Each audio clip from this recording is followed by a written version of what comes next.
Hey guys, it's Bill with Let's Talk Dubs here in Las Vegas, Nevada. Wish I could be there with you guys in the Cali 2025 cruise to Air Mighty. Unfortunately, duty calls here at work, and I've got to get stuff handled here while I'm getting ready for one crazy weekend. So I wish I could be there with you guys, but better than that is I've created a video for our Cowlook U.S. caravan tour that we did, the Deano's walk through EMPI history. And this is a series of videos where this last summer we walked through history of EMPI Economotors and the Vittone family and went place by place and to each individual location and discussed the history and significance of each place with Dean Kirsten. Who better to do it with than Dean Kirsten, the professor of all things cool and Volkswagen from Hot VWs magazine, one of the best guys in the VW scene. So kudos to Dean for putting this together. I appreciate you a ton. And guys, enjoy this video, and I'll see you later. That is right there. Off that light pole? Yep. Well, they've changed the light pole. This is main. This is main, and this is fifth. And originally, fifth went all the way through. This is all. This was a Hudson dealer in the 50s, and they were kind of going legs up, and a couple owned this. So when Joe got the franchise for Volkswagen, he found this dealership and leased it. Well, the couple that owned this also owned a gas station and some other property across the street. This was a real small building here. And there was a service department and a very small showroom, so there really wasn't much of anything here. So, so this was 1955. This is where Joe started. This is really if you believe it, I guess, this is the start of the Volkswagen performance industry right there. So if we go back to this photo here, if you can see this. So Joe later on added the used car lot across the street. Okay, yeah. So he expanded. This is a little later on. The one directly across the street was the first auto dealership. Yeah. So this was all Economotors. This was the used car lot here. So this was 55, and he was here till 1966 in this location. Joe moved to where we passed on, where all those palm trees where I was pointing, on the freeway in 1966. This became Econo Datsun after that. So he continued owning this until, yeah. So, but then the city said, decided they were going to redevelop all this, build the convention center. And so they annexed all this, and there was a big lawsuit because I'm sure they offered him pennies. And he said, no, it's worth more than that. And the big lawsuit, and he lost. So they bulldozed the original Economotors, bulldozed all this and the houses, everything. They closed off 5th Street here. And so this all happened in the early 73, 74. So he lost all of this. The other story is, we're on 5th. If you go down a couple of streets, there was one of the first McDonald's down there.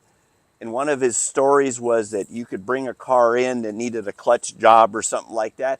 And they would tell him, go down to McDonald's, have breakfast or have lunch, hang out there for a few hours and we'll fix your car.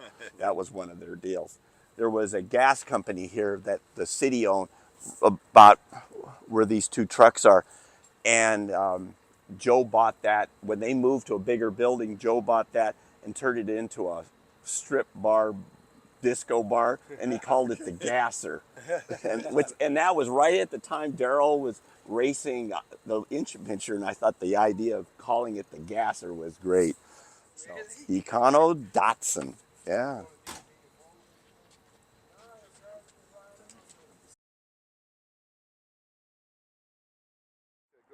So we are on Roberta Street, and right here is where Dean Lowry did the first burnout in the Jouster, right there.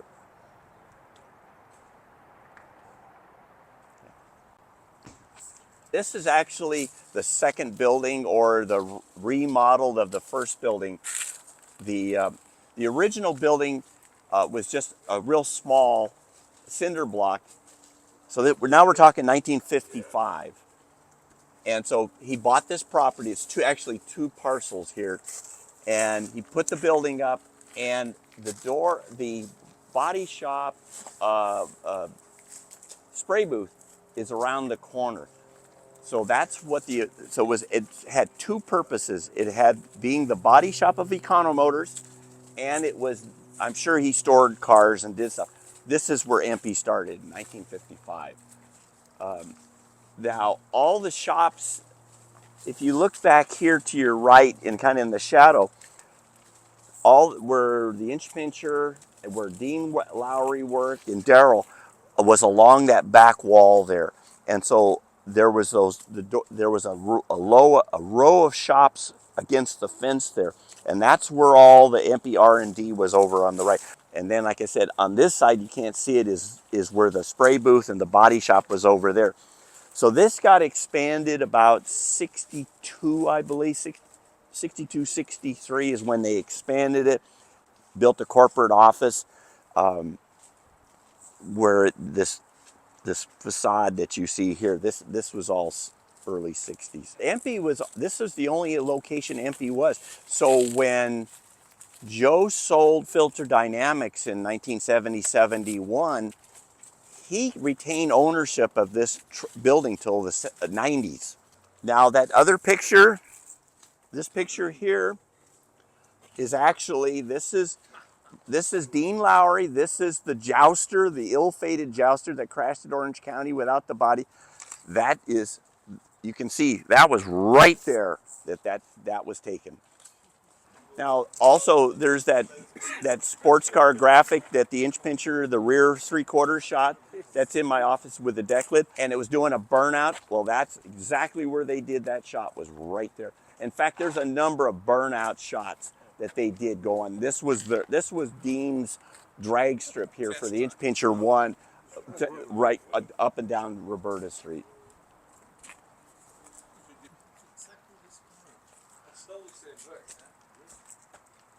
Now, how cool is that?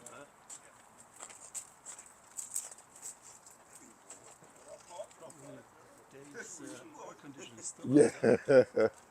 No, I never noticed that before. It's still there.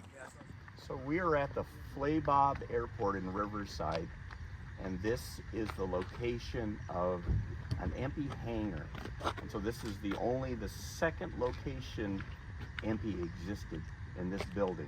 And this photograph helped us figure out where it was. Building where the doorway is. That was the original EMPI hangar. Now, exactly when the hangar was built, I'm gonna say early 60s. Maybe 60, 61, 62 is when Joe Vittone built this hangar. Now, here's the photograph. This window here, we actually could see it in the plaster, but imagine the roof line stopping. There it is right there. So the sign was right there. And there's one of the windows right there. 22, there's the number over there.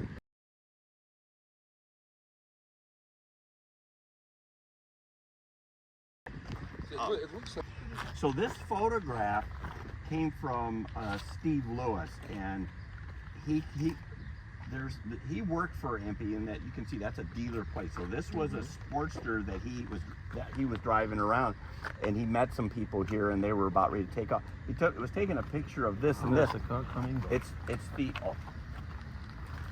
the only picture I've ever found of the sign to prove, that this hangar existed, that it was the EMPI hangar. This building was, I think this was a warehouse. I think this is where they put extra parts, but this was also the corporate headquarters. One of Joe Vittone's many businesses was Land, Sea, Air. And you will find imp buggies and Sportsters with Land, Sea, Air logos. If you search the internet for Land, Sea, Air, you will see the logo. This is Land, Sea, Air. So that was one of Joe's many corporations. The other thing is, when they remodeled Roberta, where we were just at, when they went from the original building to the enlarged it, everything moved over here in the interim during the construction period. But I think this was a warehouse of parts. I think they did buggy assembly here, both of the Sportster, if somebody bought a turnkey car, or the Imp stuff. So I think, I've already looked, Martin, there's nothing left. But you had two Have planes you actually also. got inside? Oh yeah, oh You've yeah. been in there? Yeah, the guy that was working on his airplane, and I said, you might, and I told him the story, and so I was looking in the walls, and his office is on the corner where that air conditioning unit, and I was looking at the walls, and I said, if these walls could talk, I said, you have no idea. So this was just, it was just a place that they did a lot of the extra work that they just ran out of room with. Kind of like an overflow. I think, yeah, I really do. I think it was. I think Joe wanted Daryl to be a pilot because that was a big part of Joe's life. And so Daryl did get his license, but it was never something that he felt comfortable. It wasn't him. Wasn't his thing. It wasn't his thing. So yeah, he did get his license here and everything. So they may have kept some airplanes in here at one time. But the original hangar on the very end is gone, and they've replaced it, so there's nothing to see because That's the second one. yeah, that's actually the original hangar that Joe Vittone had kept his airplanes in, but that's gone. So this is the only one that's left. That's the only one Funny, on the the site. extension's called 22A. Yes, exactly. So this is the only other quote EMPI location that I'm aware of is this building right here. Okay. Now, let's talk about the valve guides. So when they were investigating the making replacement valve guides for EMPI, the idea of machining a valve guide was a no-brainer, but the material was the question. What material would work? And so Joe's partner, his investment partner, his brother worked for Packard, and they built engines for airplanes. And they talked to him, and he said it's bronze, silicon bronze. So he said, well, we need to bake silicon bronze. Well, one of the owners of Flaybob Airport had a hangar, and I don't know where it is, but over here I would think, and he had a full machine shop, and I'm pointing this way because I think that's where it was. That's where the valve guides were made. Wow. He had a screw machine that he could make them. He got the material. He said, yeah, I'm familiar with silicon bronze. They use that in aircraft. And so he made the prototype. It worked. And so he started making. So the real early valve guides they made were made here at Flaybob. Wow. And so as production increased, then it was farmed out to a bigger machine shop when the sales went up. But that all was all of the valve guide, which is the first part that's widely considered that launched EMPI, was all done right here. And that was before with all the imp and all that in the buggies. And Oh all yeah, yeah. But this is 50s. This is Yeah. 56, 57. I mean, that's real early on. But that was the first part that they started making, and then they started actively selling it to shops. Now, Volkswagen frowned on it. Oh, you're not going to use those. You're not going to fix those heads. But the independent dealers, they loved it. They could fix a head and turn a car in a few hours, and they didn't have to buy a full assembly from Volkswagen. So so he actively marketed the valve guides to the independents, and that's where the markets exploded. And how was this relationship with Volkswagen with doing that and then being able to become a dealer? Had they forgiven it by then? No, so he was a dealer first. All right, though. Yeah, but that's why he made EMPI and separate locations. He wanted to separate them, and as time went on, that became more and more important. And that's another reason why they use the Revmaster name, because when they started getting into selling rebuilt engines, which was a no-no, he wanted to disconnect, and that's why they used another name for Revmaster with Joe Economotors for the sales. You had EMPI motor. So he had to separate it. So that's probably why it wasn't Economotors parts or something. Yeah, exactly. But he really had his problems. Volkswagen went after him big time. They hated his guts. But then once he moved over onto the big location, there was a story in Hot Rod that they were the largest selling Volkswagen dealership in the United States.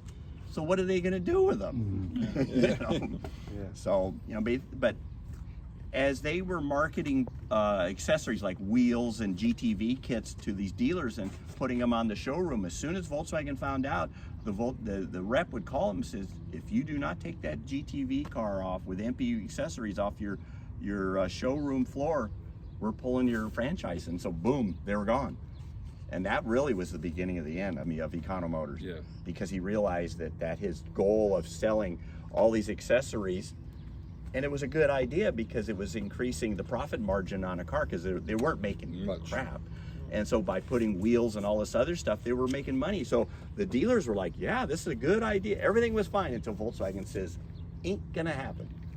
And so that was kind of the beginning, because he bought all these wheels from Japan, all these wide 5 wheels and everything for the dealers.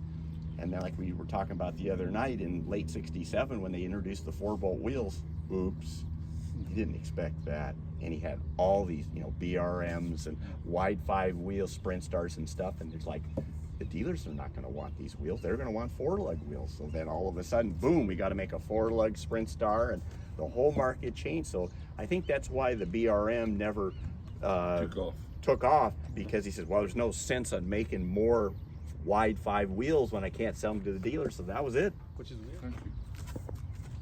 But this was, of all the places that I did research on, that was the hardest one to find. Yeah. Because until I found that photograph, it was one of these buildings, and I had no idea. Nobody could tell me until that photograph, when I saw it, you know, a little tiny photograph, and I went, there it is. And then to try to figure out which one it was, then that opened it up. Lee asked me, how did Joe get his start? Where'd the money come from? So the story is that he was in Stockton, a little shop repairing motorcycles. Well, one day he was riding his motorcycle and he got run over by a city bus, destroyed his leg. And so you'll see a lot of pictures of Joe in crutches or limping, but he had, you know, a thicker sole on one, this even amount. So it was owned by the city, so he sued the crap out of the city, and the financial settlement he took that money, seed money, and bought the franchise. But the city of Stockton said, don't come back. They told him, because, well, I'm moving to Riverside. They went, adios. So that's how his empire started, by getting run over by a bus. So we're on the corner of University and Douglas, and this was one of Joe Vittone's many locations.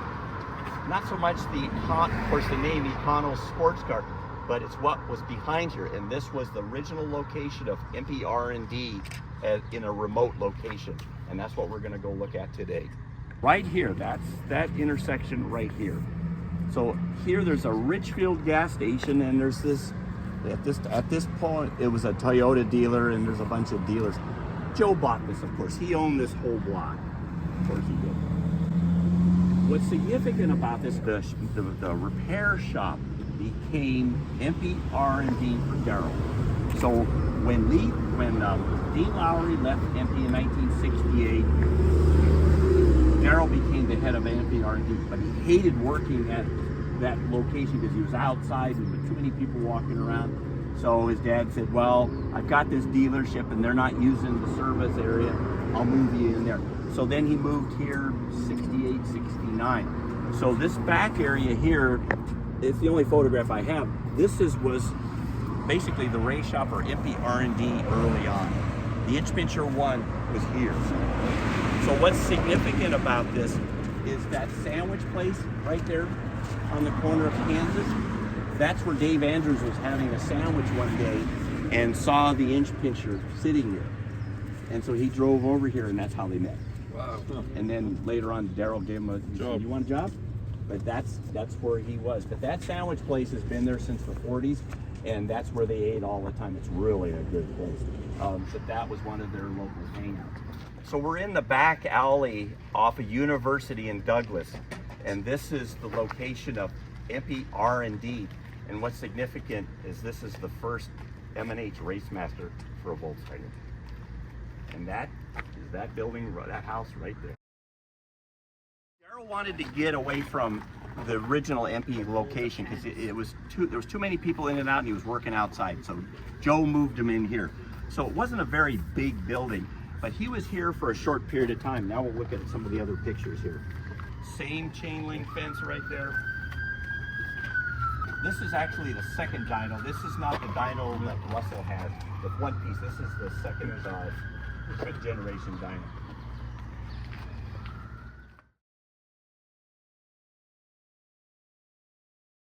So at this time, Joe Vittone still owned EMPI. So that's why it's EMPI R&D. It's not race shop yet. So this is they own this till about 69, and then they moved to the next one. Okay. And the next one's the race shop.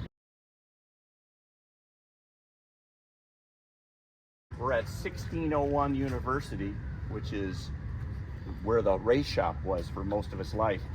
And we're on the back side, we're on the front of the building. This shot is a reverse shot. This is that archway that's right here. This gate is right there. This building is that building. So we're right at ground zero where that happened. And this is where the inch pincher 1 body was removed. This is where the inch pincher 2 was built, and the Fiat. So truly a historical place. So this was the home of, this is after Joe Vittone sold EMPI.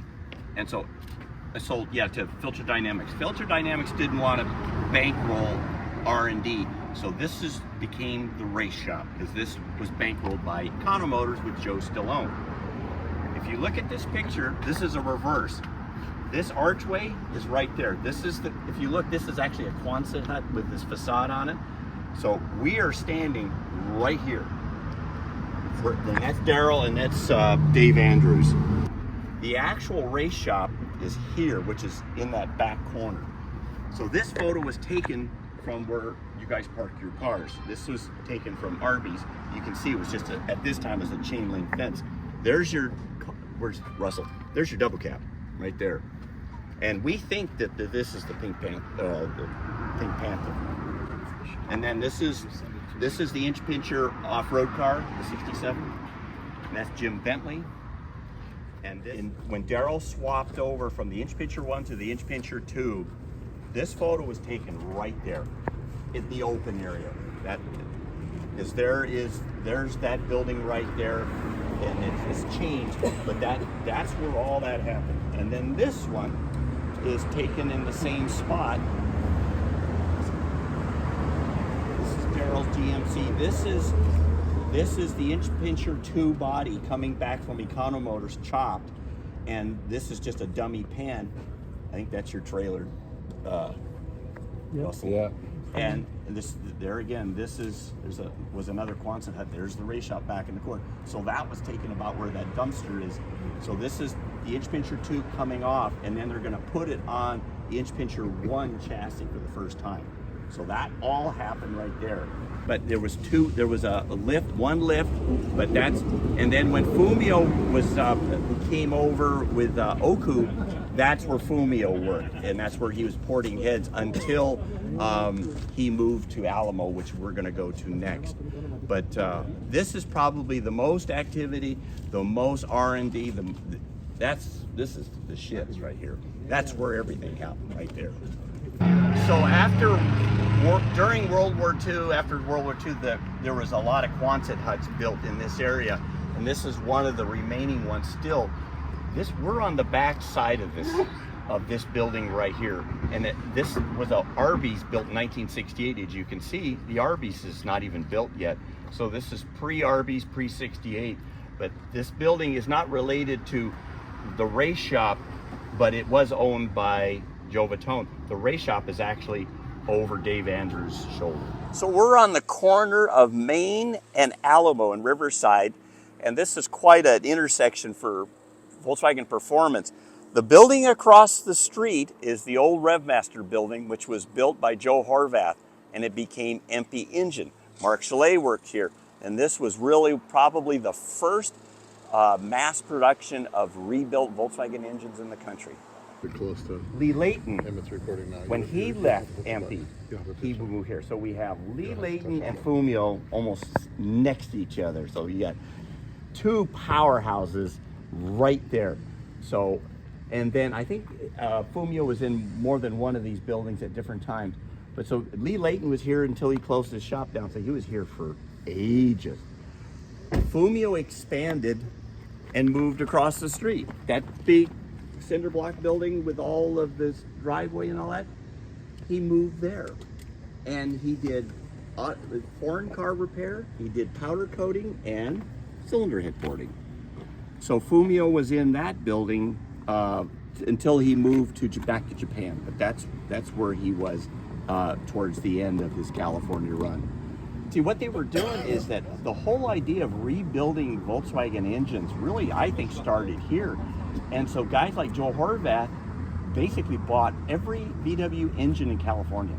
They called every wrecking yard and they says, you got bugs that are crushed or smashed? Yeah, we want the engines. Really? And they were just buying them 10 cents on the dollar, and because they needed cores. And so they were buying up every core in California at a time that they couldn't give them away, and because they had to keep that feeding. And so all these independent dealers, all the rebuilt long blocks and rebuilt heads and everything, that's where it was, right there. It was a machine just pounding out stuff. The other thing I thought was a great story is Steve Lewis told me, is when at the original Economotors, they started selling rebuilt long blocks, but they couldn't tell Volkswagen. So they had a rack with long blocks on it, and 2-3 hour turnaround, you get a new engine, so on and so forth. Every once in a while, a rep would come in town and they said, hey, we're going to stop by and everything. And he'd go, oh, shit. So they called, Daryl, take this thing. And so all the guys would drop everything, pick up the engines, stuff them in corners, take the rack down, and then the rep would come in and everything's fine. He'd leave. They'd put it all right, because if Volkswagen knew that they were selling rebuilt engines, that'd be it. One was Lee Layton. 61, 45? Yeah, let's see. 57 was Fumio, 61 was Lee Layton, and then 41 was Fumio as well. 41's over there. Yeah. Alpha versus Alvarez. Yeah. 61 was Lee Layton.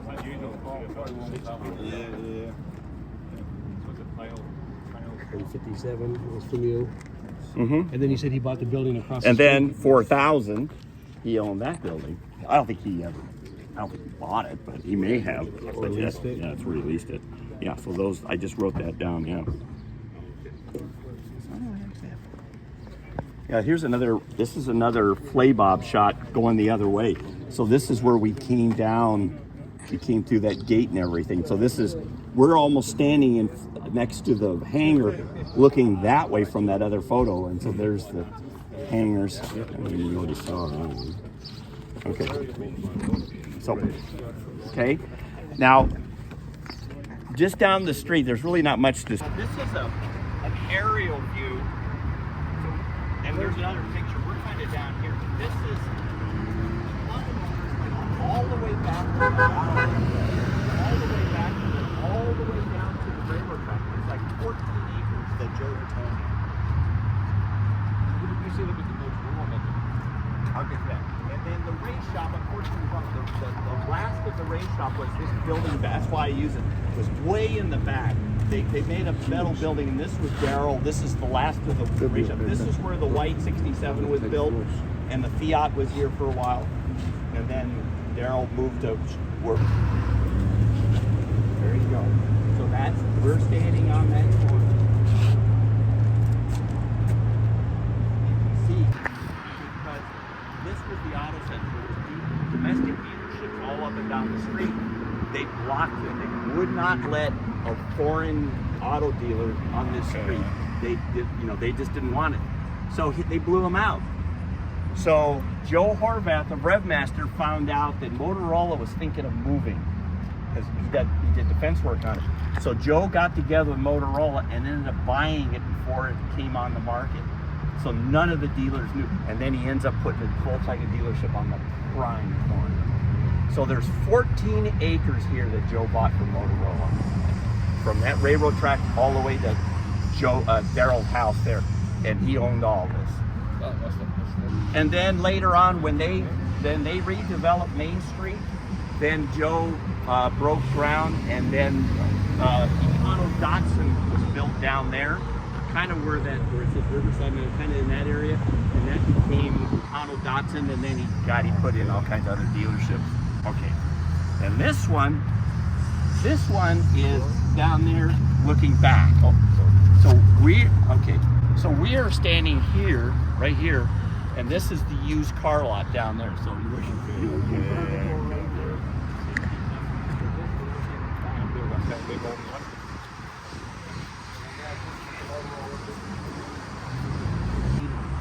Joe Vittone planted those trees. In 1966, $1,000 a piece he paid to have those trees put in. And because the city said he had to build a wall here. And he said, I don't want a wall. He said, it blocks the view from the street. He says, well, what's your definition of a wall? Can it be shrubbery? And they said, yeah, it can be plants. And he said, can it be trees? And he says, yeah, it could be trees. So he picks the tallest tree possible, and he was able to get it through plan check. So those are, the only thing that remains is these are the Joe Vittone trees. And those, based on how tall they are at that time, they had to be 25-year-old trees yeah, at the so time. there's the power lines. So there's the power lines. Yeah. So this unfortunately, the original Motorola buildings were demolished in 2004 to make these. So all the Motorola buildings, all the buildings were gone. But Joe sold out Economotors in 1978 to Roger Miller, and so Economotors lasted from 1955 to 1978. It was here from 1966 to 1978.